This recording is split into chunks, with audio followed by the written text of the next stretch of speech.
We're going to start this morning with a legend, a gentleman who I consider a dear friend who I've learned so much from.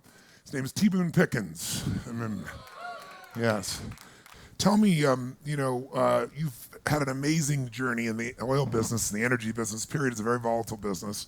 Tell us, where do you see it today? I mean, you see the price of oil has dropped so much, and I think last time we talked, you started talking about all the production being shut down, and thinking that would affect the price of oil and bring it back.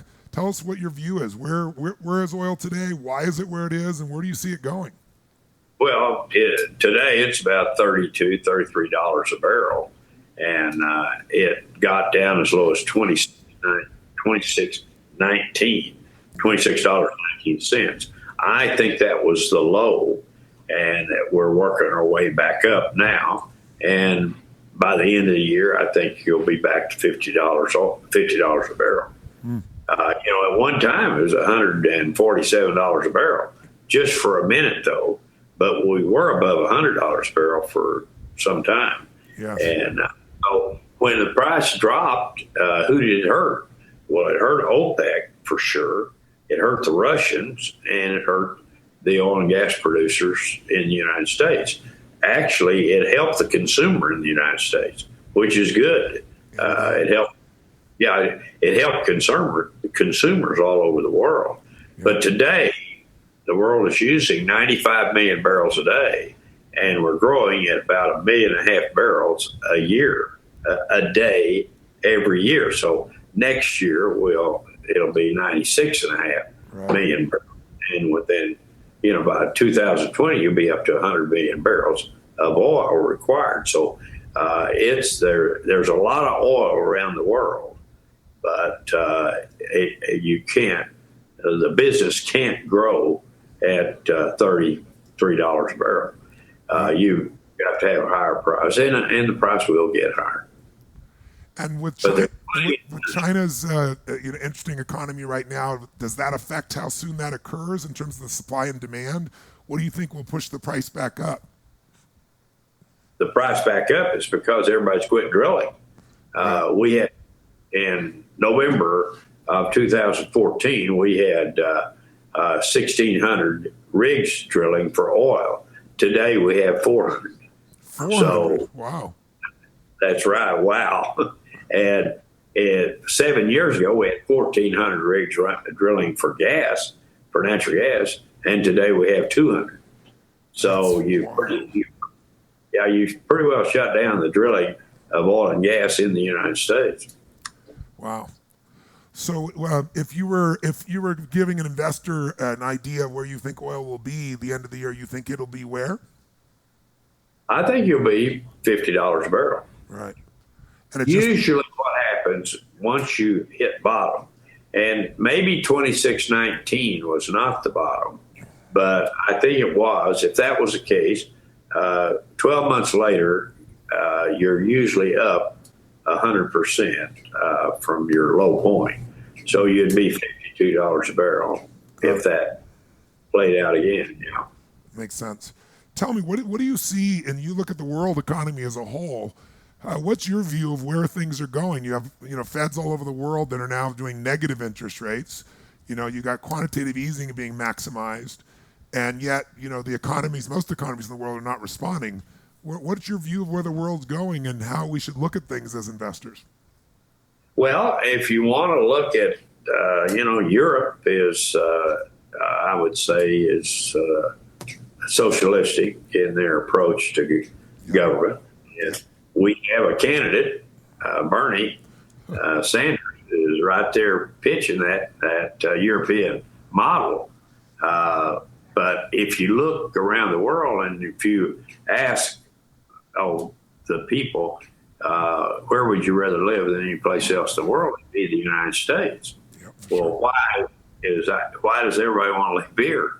Is because we have the best economy, the best opportunity. People in America have a chance if they want to work hard. And you don't exactly have to have a college education to be successful. If you're skilled and you're a good worker, I think there's no problem. But if you look at the unemployed in the United States, the skilled workers, they're employed. I mean, there's anybody that's skilled and has good work ethic, they have a job. And so who is it that doesn't have a job? You have a lot of people in this country that would like to have a socialistic government and let the government pretty well feed them. And that I don't think, well, you can say I'm 87 years old and I'm talking to you from my office. Today I go to work every day at 7:30 in the morning. And is every day perfect? Of course not. The Lord never said this life was perfect, but it's been good, and you have up days, down days, but it's been a pretty good life. Pretty extraordinary. Tell me, what do we need in a leader today? What makes somebody a great leader? What are the principles from your perspective of effective leadership? Well, I'll tell you what, we haven't seen much. I have to agree with you. It's a sad case for this president because he hadn't shown us much leadership. So maybe whoever we get coming up, whoever we get is going to look good because they're going to be better than what we've had. And we'll see. Well, when you talk about... Yeah, go ahead, I'm sorry. Leadership is what's been missing for a few years. And what do you think are the most important qualities of an effective leader? Well, I'm keen about once again. I believe you have to have a good work ethic. I'm not talking about the president of the United States. He's got to be involved in a lot of things, and you say what's best. You've got to spend the weekend playing golf. It costs the country $10 million. I think that's a little high green fees. And if you want to play golf in Washington. So yeah. but I just we have a lot to do in this country. We owe a lot of money. Somebody's got to figure out how to pay that off. And the answer isn't Bernie or Hillary's solution to it is to tax somebody and pay it off that way. I don't think anybody, taxes to me are a high class problem. I mean, you're making money if you're paying taxes, and that's good, and all. But you can't run up $18 trillion in debt like we have in the last 8 years, and so we've got to do something better than that. What's the solution to that debt? The numbers are so high when you take, Social Security and the unfunded liabilities of Medicare and Medicaid. It's over $100 trillion when you add all that in. Can that ever be paid back? What happens?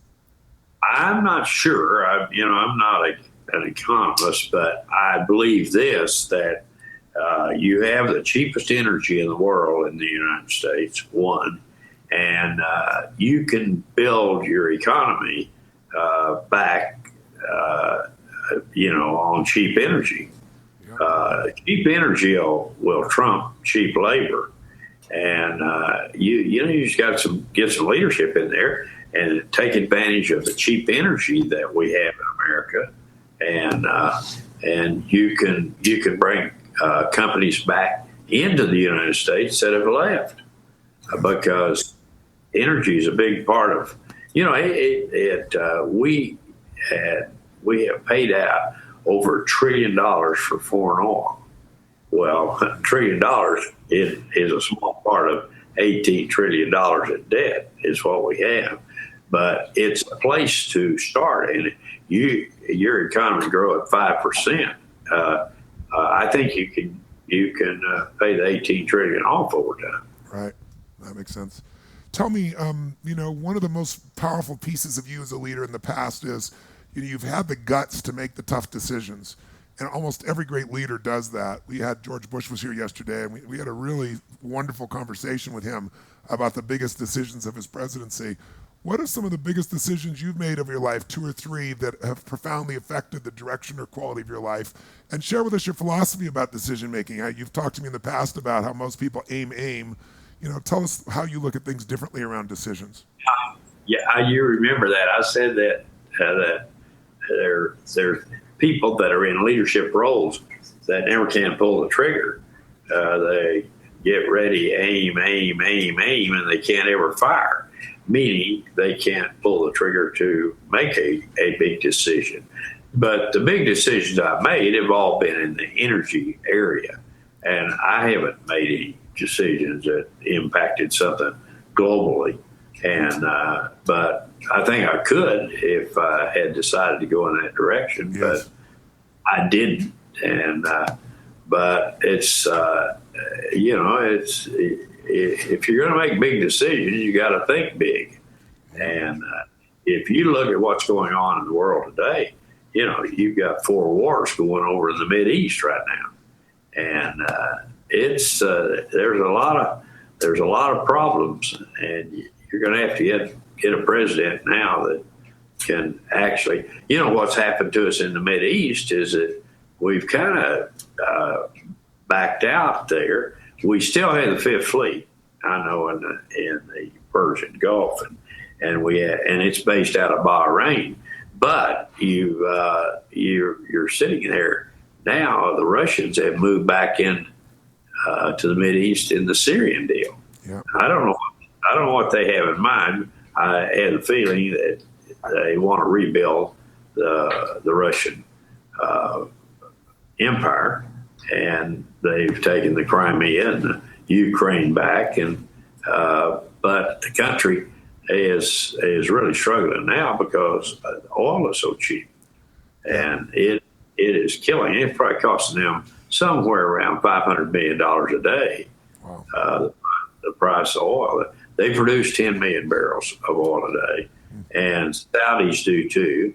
We're producing a little bit under 9 million a day, and those are the 3 biggest producers in the world. Wow. Yeah, pretty hard for him to build his empire. He's having to distract people because the economy is in shambles because of the price of oil currently. What do you think of the Iran deal, and how does Iran coming online affect the price of oil? Well, the Iranians they actually have cheated on their sanctions, and from satellite that they've been moving oil across Iraq all the time. They have had sanctions put on them. So by truck is the way they moved it, and you're in a spot now in Iran. What can they add to the world oil supply?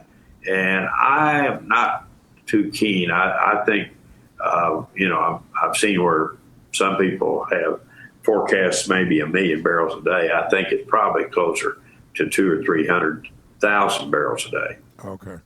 So it won't be the same scale that some people think it is. That's interesting. Okay. Audience for Mr. Pickens. Yes. Hi, Mr. Pickens. An honor to speak with you. Is there I know it probably varies, but a break-even price on the per barrel? Well, you have different producing areas. The 3 producing areas that have come from the horizontal drilling are the Bakken up in North Dakota, and the Eagle Ford in South Texas, and then West Texas is the Permian, and the West Texas is by far the biggest. But you've got to have $50 a barrel, I think, to put the rigs back to work. Now, somebody will say, yeah, and you're looking at Saudis that only cost them $5 a barrel to produce their oil. That isn't exactly right. They have social commitments there. They actually, to meet their budget requirements, they have to have $100 a barrel. So they are now losing about 500 million a day, or maybe a little greater than that. And their cash reserves have come down from 800 billion to 600 billion. And they have borrowed money this year for the first time to meet their social commitments. So, and the only economy they have in Saudi Arabia is oil, is their oil production. So we're all high cost producers now. It's expensive to produce oil. And with the changes that are happening, why is the OPEC not holding back on their production, or have they begun to? Well, if you look at what happened it's always the Saudis have always been the swing producer. And then the United States oil production went down. We peaked in 1970 at 10 million barrels a day, and then we came down to 4 million barrels a day. And now we brought our production back up to 9.7, and now it has declined below 9 million barrels a day. But I gave you a lot of numbers real fast there. But the Saudis said, you be the swing producer, United States, that we're tired of doing that. And we're going to produce at 10.5 million a day, and we're not going to cut production. Now they are talking about capping production, not increasing production. Well, I don't think the Saudis can increase their production. I think they had 10.7 for the last year, and I didn't think they could sustain that level. So they're talking about not increasing. Well, they're not going to increase. The world can't increase now because they've shut down all the rigs around the world. And there's activity in Iraq. Their production is now peaked at about 4.5 million barrels a day, and it'll start declining because they're not drilling. And so all this is going to work its way out, because if you're not drilling, you're not going to add any production. So it'll start to decline.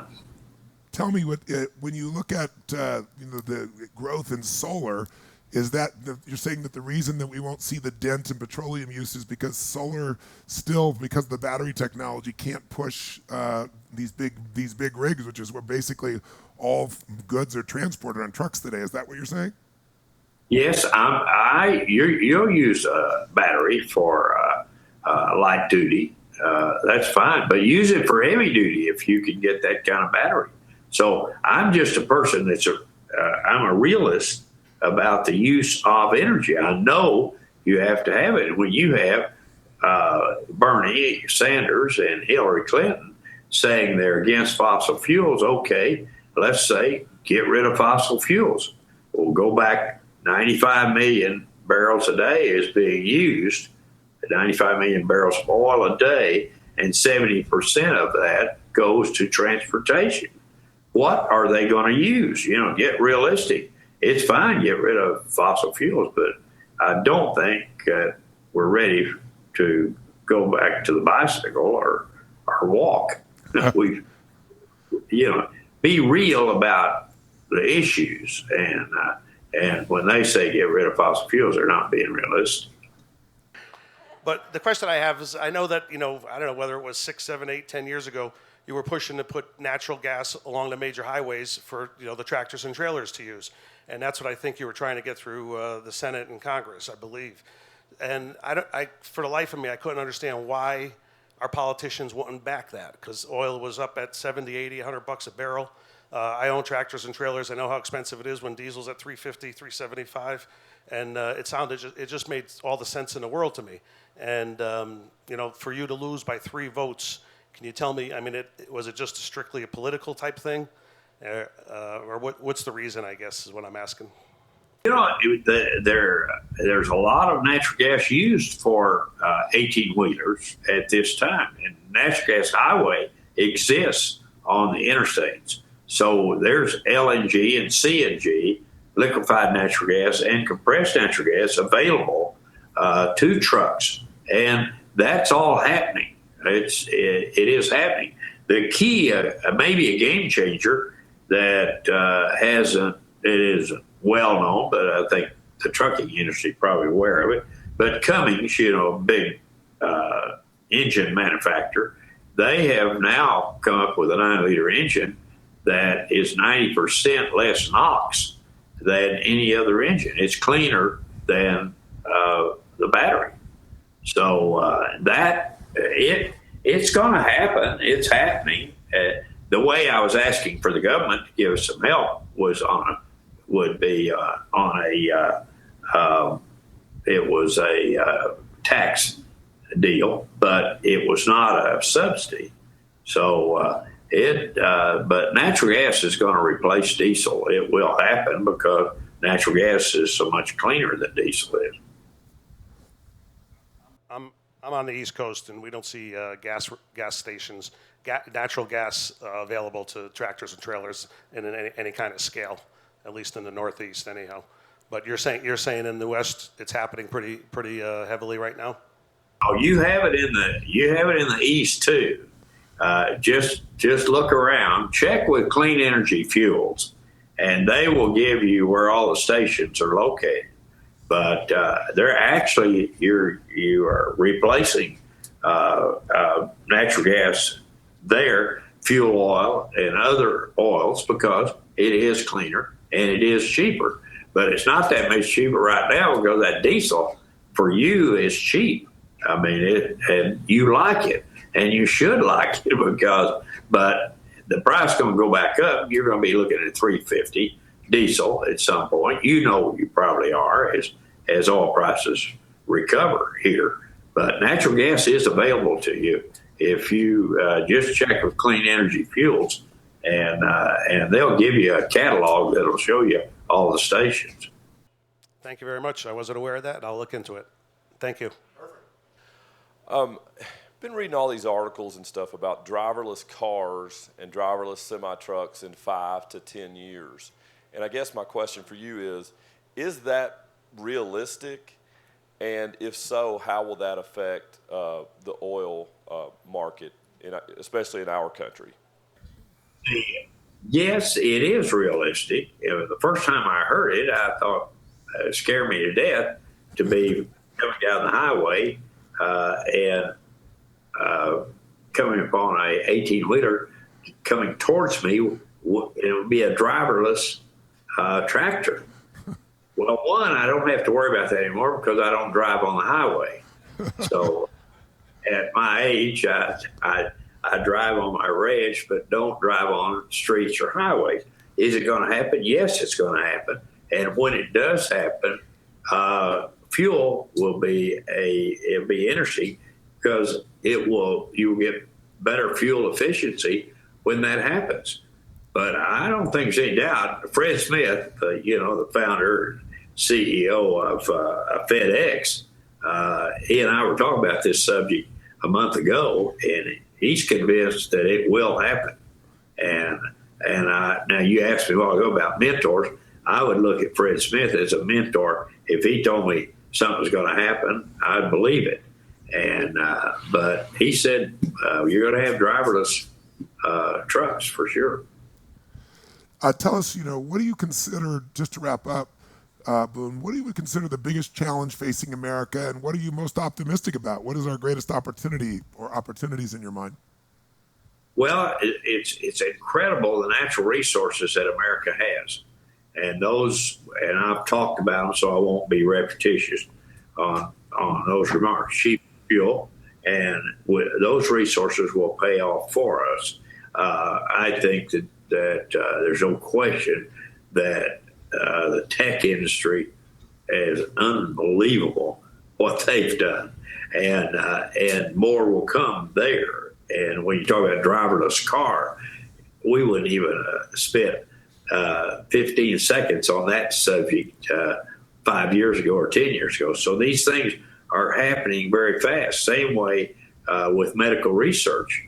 You are having, MD Anderson Hospital, for instance, they have done an unbelievable job. They call it moonshot, but they have brought, I think, 15 cancers into, where they can manage and really treat those cancers and expect to get great results. So medical research, the tech industry, the energy, it's all there. They're great opportunities in America today for young people. Boone, you are a national treasure. We are grateful for you. You're such an example. You're such a humble man for all that you've contributed to society. And I just want to personally thank you. Big hand for Boone Pickens. Yeah, thank you, Tony.